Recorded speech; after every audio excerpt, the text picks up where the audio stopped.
In a fifth-grade classroom, a new student named Isabelle arrived. She was a shy girl with long black hair tied in a braid. Mr. Green, the teacher, introduced her to the class, and all the students greeted her in unison.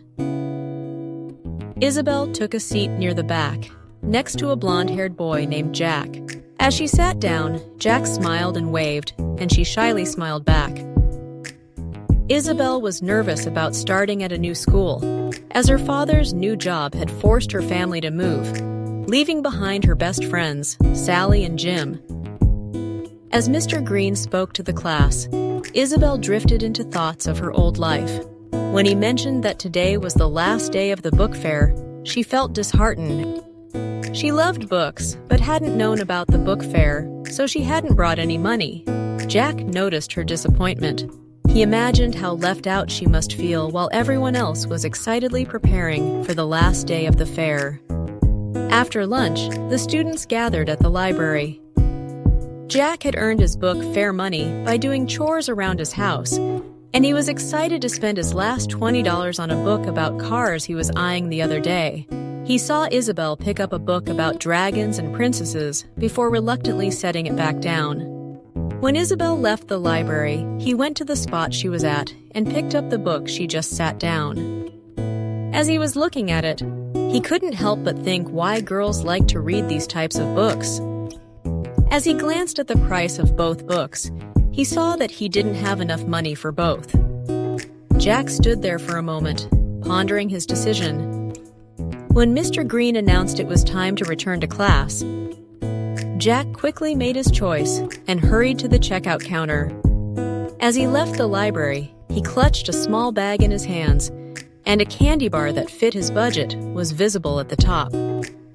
On his way back to class, Jack opened his newly purchased book. Once inside, Jack placed an item on Isabelle's desk, along with a note. "I hope you like it, Jack." Then, he sat down and pulled out a book from his bag. But it wasn't the car book he had wanted. It was the very book Isabelle had admired. As he was waiting for Isabelle to arrive, Jack was sitting at his desk, eating his candy.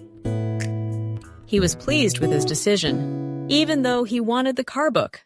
He was pleased with his previous purchases he bought the day before. Jack couldn't help but feel happy that he bought something for his new friend, when he could have been selfish and bought his book instead. As students returned to class, Isabelle approached her desk and saw the book. She was confused but delighted. As she read the note, Isabelle was looking around. To see who did this kind gesture, she caught Jack's eye and he smiled at her. She realized he was the one behind the kind gesture. When she asked him why, Jack simply replied, "I wanted to welcome you to our class."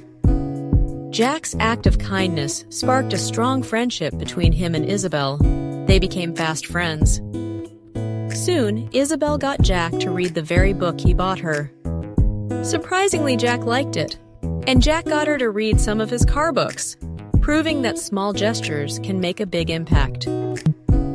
Thank you so much for watching. I hoped you enjoyed Isabelle's and Jack's story about a simple act of kindness can change a life. Please give a like and a follow. Also, don't be shy and say hello in the comments and tell me what you think about this story. Don't forget to give a follow to my kids' music channel, link in the description.